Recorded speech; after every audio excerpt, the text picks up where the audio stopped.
নমস্কার বন্ধুরা, তোমরা সবাই কেমন আছো? আশা করি সকলে খুবই ভালো আছো।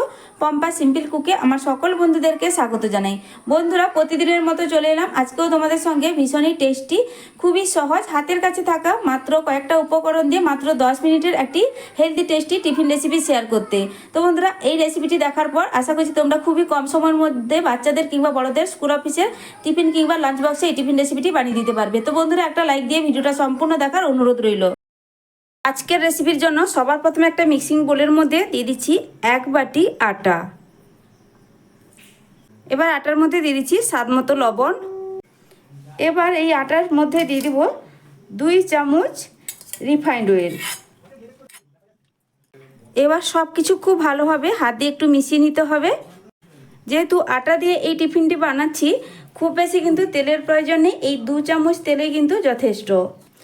আজকের এই টিফিনটি বানানোর জন্য শুধুমাত্র আটাই ব্যবহার করেছি। আটা দিয়ে বানালে খুবই হেলদিভাবে তৈরি হবে। তোমরা চাইলে এখানে ময়দা দিয়েও বানাতে পারো কিংবা আটা ময়দা মিশিয়েও বানিয়ে নিতে পারো। তো দেখো, তেলটা দেওয়ার পর খুব ভালোভাবে আটার সঙ্গে মিশিয়ে নেওয়া হয়ে গেছে। এবার অল্প অল্প করে জল দিয়ে এখানে একটা ডো বানিয়ে নেব। আমার চ্যানেলে নতুন বন্ধু পুরনো বন্ধু সবাইকে স্বাগত। তোমাদের জন্য অনেকটা ভালোবাসা বন্ধুরা, তোমরাও আমাকে ভালোবাসা দিয়ে পাশে থেকো। আর প্লিজ বন্ধুরা, রেসিপিটা সম্পূর্ণ দেখার অনুরোধ রইল। ভিডিও না দেখে কেউ কমেন্ট করবে না, তোমাদের কাছে আমার এটা বিশেষ করে অনুরোধ। তো বন্ধুরা, আজকে যে ভিডিওটা শেয়ার করছি সেটা একটা রিকোয়েস্টেড ভিডিও।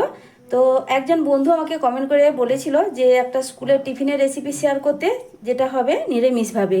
তো আজকে নিরামিষভাবে ভিডিওটা শেয়ার করছি। আশা করব সেই বন্ধু আমার নিশ্চয়ই ভিডিওটা দেখছে।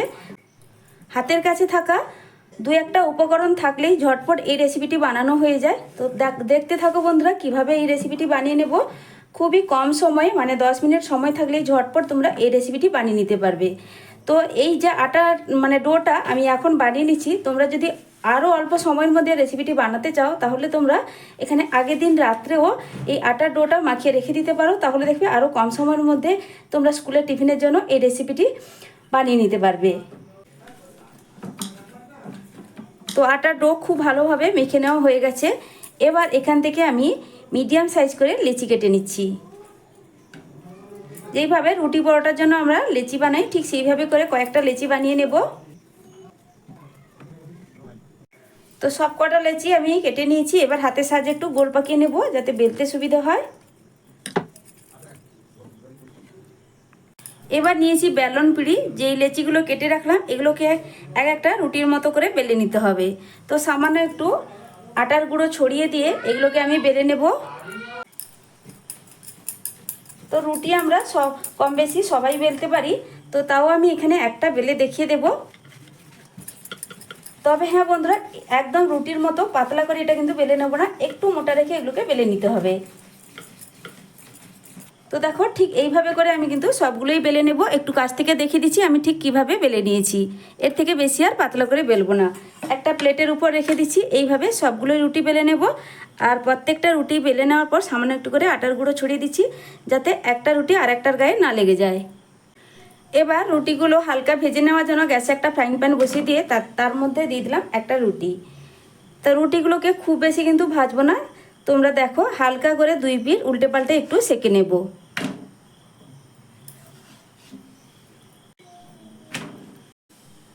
আমি এখানে 2-3টা রুটি একসঙ্গেই দিয়ে দিচ্ছি, তাহলে খুব কম সময়ের মধ্যে রুটিগুলো সেঁকে নেওয়া হয়ে যাবে।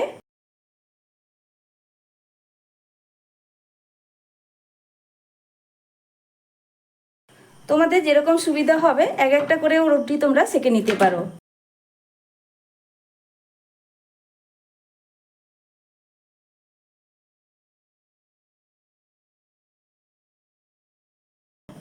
তো বন্ধুরা দেখো, এখানে কিন্তু আমার সবগুলো রুটি এইভাবে হালকা করে সেঁকে নেওয়া হয়ে গেছে। আমি এবার এই রুটিগুলো তুলে নিচ্ছি, একইভাবে বাকি রুটিগুলো সেঁকে নেব। তো বন্ধুরা, সব রুটিগুলো এখানে আমি ভেজে নিয়েছি। এবার এক সাইডে সরিয়ে রেখে ওই একই ফ্রাইং প্যানের মধ্যে দিয়ে দিলাম 1 টেবিল চামচ রিফাইন্ড অয়েল। তেল গরম হয়ে যাওয়ার পর এখানে দিয়ে দিচ্ছি একটা মিডিয়াম সাইজের ক্যাপসিকামের অর্ধেক পরিমাণ ক্যাপসিকাম একটু ছোট ছোট করে কুচিয়ে নিয়েছিলাম, এর মধ্যেই দিয়ে দিলাম। এখানে আমি একটা স্টাফিং বা পুর রেডি করে নিচ্ছি, খুবই কম সময়ের মধ্যে আমি বানিয়ে নেব। তো খুব বেশি উপকরণও লাগবে না, তো দেখো দুই একটা উপকরণ দিয়ে ঝটপট বানিয়ে নেব। ক্যাপসিকামটা 2-4 বার একটু নাড়াচাড়া করে নিয়েছি, সামান্য একটু গ্রেট করা আদা এর মধ্যে দিয়ে দিলাম। যেহেতু সম্পূর্ণ নিরামিষভাবে বানাচ্ছি, আমি এখানে পেঁয়াজ রসুনের ব্যবহার করছি না। তোমরা চাইলে পেঁয়াজ রসুন দিয়েও বানাতে পারো, এই স্টাফিংটা খেতে ভীষণ ভালো হয়। তো আজকে যে আমি রেসিপিটি শেয়ার করছি, একজন বন্ধু আমাকে জানিয়েছিল যে স্কুলের টিফিনের একটি নিরামিষ রেসিপি শেয়ার করতে। তো তার জন্যই আমি আজকের ভিডিওটা শেয়ার করছি। প্লিজ আশা করছি তোমরাও দেখো, তোমাদেরও ভীষণ ভালো লাগবে। ঝটপট অল্প সময়ের এই টিফিন রেসিপিটি নিরামিষ হলেও খেতে ভীষণ ভালো হয়। তবে যারা পেঁয়াজ রসুন দিয়ে খেতে ভালোবাসো তারা অবশ্যই পেঁয়াজ রসুন এখানে অ্যাড করতে পারো। এবার দেখো আদাটা দেওয়ার পরও ভালো করে একটু নাড়াচাড়া করে আদাটাকে ভেজে নিলাম। তারপরে এখানে আমি দিয়ে দেবো দুটো এখানে বেশ মিডিয়াম সাইজের আলু নিয়েছি। আলুটাকে সেদ্ধ করার পর হাতের সাহায্যে একটু ম্যাশ করে নিয়েছি, তবে একদম ভালোভাবে ম্যাশ করে নিই, একটু দানা দানা ভাব আছে। এবার দিয়ে দিচ্ছি স্বাদ মতো লবণ, সামান্য একটু হলুদের গুঁড়ো, সামান্য একটু দিয়ে দিচ্ছি ঝাল লঙ্কার গুঁড়ো।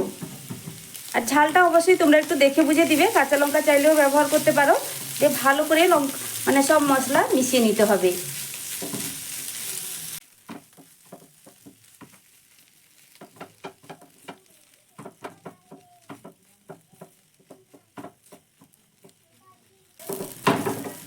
এই পুরটা বা স্টাফিংটা আমি রান্না করে নিয়েছি 1 মিনিট মতো। তো এবার সব শেষে এখানে দিয়ে দেবো 1 টেবিল চামচ মতো টমেটো সস। টমেটো সস দিলে ভীষণ ভালো টেস্ট হয়, বাচ্চারা খুব পছন্দ করে। এবার টমেটো সস দেওয়ার পর কিন্তু খুব ভালো করে মিশিয়ে নেব, আর বেশিক্ষণ রান্না করার প্রয়োজন নেই। খুব কম সময়ের মধ্যেই কিন্তু রেডি হয়ে যায় এই পুরটা। আর এখানে আলাদা করে কোনো রকম মশলাও ব্যবহার করব না, খুব কম মশলায় কিন্তু এই স্টাফিং বা পুরটা তৈরি হয়, আর খেতে খুব টেস্টি হয়। একদম রেডি হয়ে গেছে, গ্যাসের ফ্লেম বন্ধ করে দিলাম। এবার এটাকে একটা পাত্রের মধ্যে আমি তুলে রাখছি।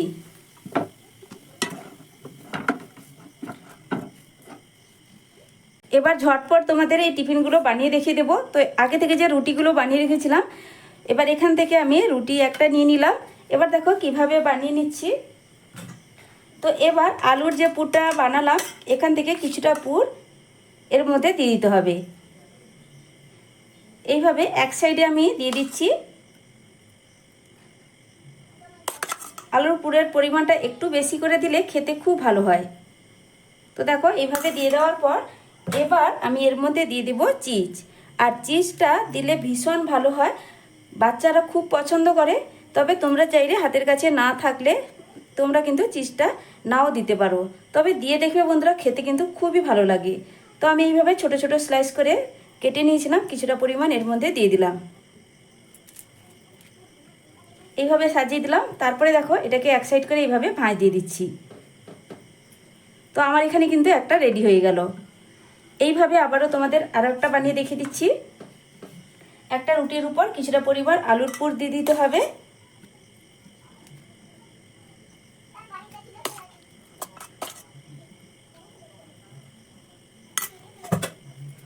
তারপর কয়েক টুকরো স্লাইস এইভাবে সাজিয়ে দিয়ে দিব।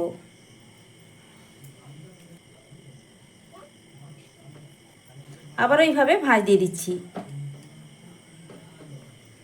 তো দেখো বন্ধুরা, এইভাবে বাকিগুলো বানিয়ে নেব। তো বন্ধুরা একইভাবে সবগুলোই আমার এখানে বানানো হয়ে গেছে। এবার চলো ঝটপট এগুলোকে একটু ভেজে নেব। আবারও ফ্রাইং প্যানটা ভালো করে পরিষ্কার করে ধুয়ে বসিয়ে দিয়ে দিচ্ছি সামান্য একটু রিফাইন্ড অয়েল, খুব বেশি কিন্তু এখানে লাগবে না। এবার চারদিকে তেলটাকে একটু ছড়িয়ে দেব। তেল মিডিয়াম গরম হয়ে যাওয়ার পর একে একে বানিয়ে রাখা এই টিফিন পরোটাগুলো তেলের মধ্যে দিয়ে দিচ্ছি। তো প্যানের মধ্যে এখানে আমার দুটো ধরবে, তো দুটোই দিয়ে দিলাম। এবার দুই পিঠ একটু উল্টে পাল্টে লাল লাল করে একটু ভেজে নিলেই এই টিফিনগুলো রেডি। খুব বেশিক্ষণ সময় লাগবে না, যেহেতু রুটিগুলো হালকা করে সেঁকে নেওয়া আছে। তো দেখো এক সাইড কিন্তু সুন্দর একটা কালার চলে এসছে, আমি এটাকে উল্টে দিলাম।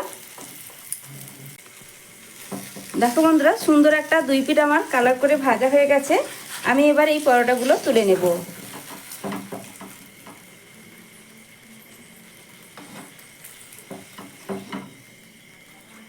একইভাবে আবারও আমি সামান্য একটু করে তেল দিয়ে এই বাকি পরোটাগুলো ভেজে নিয়েই ফিরে আসছি। তো বন্ধুরা আমার এখানে সব টিফিনগুলো রেডি হয়ে গেছে, একটা প্লেটে সাজিয়ে নিয়ে চলে এলাম। দেখো বন্ধুরা দেখতে কতটা লোভনীয় লাগছে, দেখতেও যেমন সুন্দর হয় এগুলো খেতেও তেমনি কিন্তু ভীষণ টেস্টি হয়।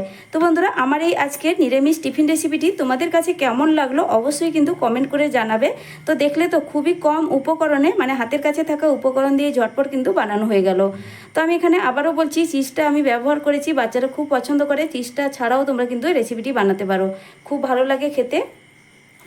তো আমি একটা কেটেও দেখাচ্ছি, ভেতর থেকে কিন্তু পুরে ঠাসা এই টিফিন রেসিপিটি অবশ্যই বাড়িতে বানিয়ে কিন্তু খেয়ে দেখবে, তারপর কিন্তু আমাকে কমেন্ট করে জানাবে তোমাদের রেসিপিটি ঠিক কেমন লাগলো।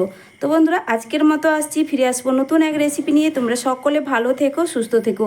আর এইভাবে টিফিনে যদি তোমরা বাচ্চাদেরকে বানিয়ে দাও বা বড়দের অফিসে লাঞ্চ বক্সে তোমরা এই রেসিপিটি বানিয়ে দাও, তারা কিন্তু ভীষণ পছন্দ করবে আর রোজ রোজ বানিয়ে দেওয়ার আবদার জানাবে। তো রেসিপিটি ভালো লাগলে লাইক শেয়ার সাবস্ক্রাইব করে আমার পাশে থাকবে। আজকের মতো টাটা, ফিরে আসবো নতুন এক রেসিপি নিয়ে। তোমরা সকলে ভালো থেকো, সুস্থ থেকো। এতক্ষণ পর্যন্ত ধৈর্য ধরে আমার রেসিপিটি দেখার জন্য অসংখ্য অসংখ্য ধন্যবাদ আমার সকল বন্ধুদেরকে। টাটা।